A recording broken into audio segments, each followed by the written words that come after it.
You cannot simply do things unless you have a conception.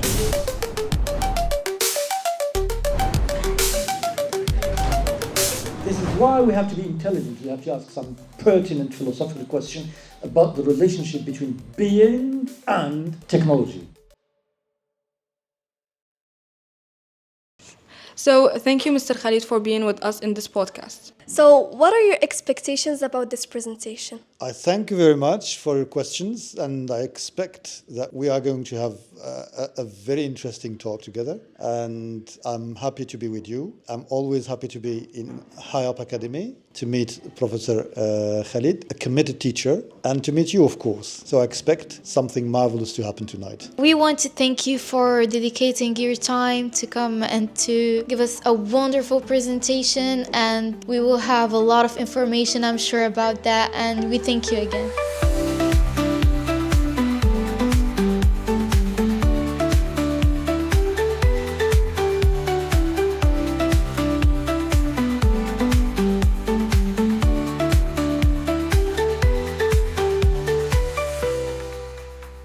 It is my honor to introduce Dr. Khalid Hajji. Dr. Hajji holds a PhD from the prestigious Paris Sorbonne University and serves as a research professor in the Department of Anglo-American Studies at Mohammed I University in Oujda. As a founding member of the Science and Culture Research Group, he has significantly contributed to academic innovation. Beyond his academic achievements, Dr. Hajji has worked with Al Jazeera and served as a coordinator between Morocco and the European Union, showcasing his commitment to fostering international understanding. It is with great honor that I speak on behalf of High Up Academy students and High Up leaders. As we all know, that at High Up Academy, we believe that education is more than learning facts. It is about developing the skills and mindset of true leaders. One of the most powerful ways we achieve this is by connecting our students with intellectuals who inspire us with their expertise and experiences. من أسعد الأوقات التي مرت وتمر في حياتي أنني كنت تلميذاً طالباً ثم باحثاً، واليوم أجد نفسي في غاية السعادة وأنا بين هذا الحضور الكريم. هذا الحضور الثقافي التعليمي والتربوي يرجع الفضل له لأكاديمية هايب ولأخي وصديقي الأستاذ خالد فتحي والأستاذة ليلى. So now we're going to move on to our prestigious guest, Dr. Khalid Hajji's presentation, which is going to be about being and doing in the age of artificial intelligence. Please join me in warmly welcoming Dr. Khalid Hajji. The age of artificial intelligence. We are in front of a new landscape. We are in front of something totally new. But it has implications on our reality, on our understanding of reality. I give you an example. You all watch football. We are in a football academy.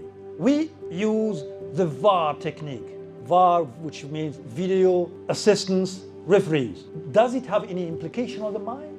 You see, throughout history, عبر التاريخ, we were never able to see things happening twice. If the ball falls, you say that it crossed the line and you say it did not cross the line, and we could not see the ball falling another time.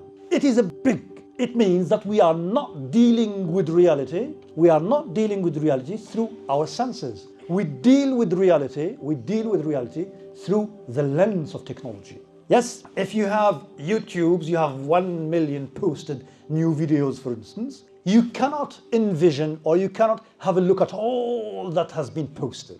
But you click on the button and it gives you the answer for the questions you want to know. In a matter of 5 or 10 years, what are the most promising areas for AI to contribute in healthcare? Which field will benefit the most and which field will suffer the most from the integration of AI?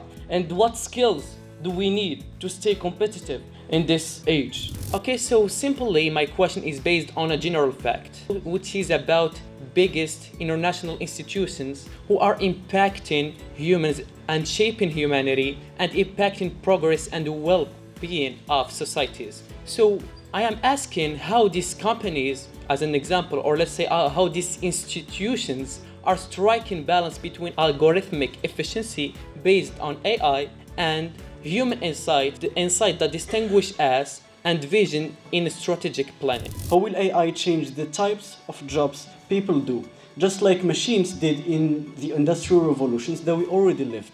Will AI alter our sense of humanity, especially with advancements in deep fakes and virtual environments? How can we really know that this reality is changing with the involvement of AI? Because we are seeing virtual reality. We are seeing things that are being created with the human mind, with the human intelligence. It's really impressive, but also it's kind of scary because in some fields, in some things that it is a part of us or like it's really important for us, it can be replaced by AI, and that's my question. How can the fifth industrial revolution play a big role in solving problems that the fourth one came with? How do you think AI will impact doctors, treat patients, and diagnose diseases? And thank you. How can we ensure that AI systems are as reliable as a human judgment when it comes to making critical medical decisions? In sum, the fourth industrial revolution forces us to rethink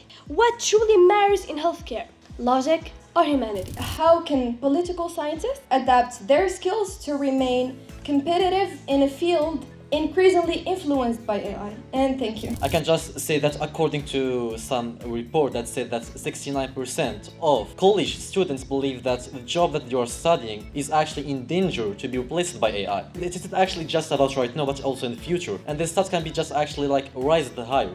In your opinion, which side is actually right? Or can we say that the both side is right in the same time? Do you think that AI technologies enhance the role of teachers in education? And thank you. How we can convince and influence people to develop the skills that I talked about to avoid laziness and joblessness. How can marketers resist in this era, and what is your opinion about that? What is your opinion on that subject? Is implementing AI in this field good or bad? From your perspective, how do you think AI will impact us worldwide? In your opinion, will middle class survive this humongous event? Will there be a chance for this era for nearly 60 to 70% of the world to make a change in this era? And finally, where do you think this AI era will go for? Beyond, will it create a generation that will be positive or negative in the future of Gen Beta and any other generations? And thank you. How can legal professionals prepare for a future where AI is integral to their workflow? What ways can AI enhance the work of engineers without fully replacing their expertise and creativity? Do you think that AI should be implemented in product design? And if you agree, why? How do we maintain our identity and values in a world where machines can replicate so much of what we do? And what does it mean to be human when machines can think, learn, and even create? And thank you. Do you think that AI is going to collaborate with humans, or we're going to lose this language and keep only the logical one? And thank you. How can we keep our human values and make them stronger in a world mostly controlled by artificial intelligence? For the first time, when New York was lighted with electricity, immediately almost 5,000 people lost their jobs. They were lamplighters. They lost their jobs all of a sudden. Why? Because of technology. Technology always causes damage throughout history. And technology does not profit to all, but it profits always to those who set the agenda of technology.